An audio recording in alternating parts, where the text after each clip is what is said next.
Miller with it, driving into the lane, scoops it up and under runner. Miller, big bucket by Miller, 10 points for him now.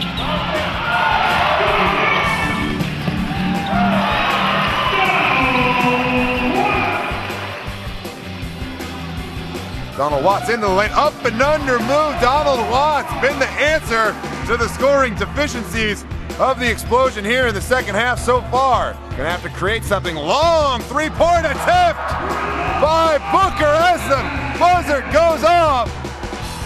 He gives the Explosion a 25-18 lead. Explosion basketball, Jamie Booker drives straight to the rack, gets the layup, 17 now for Booker.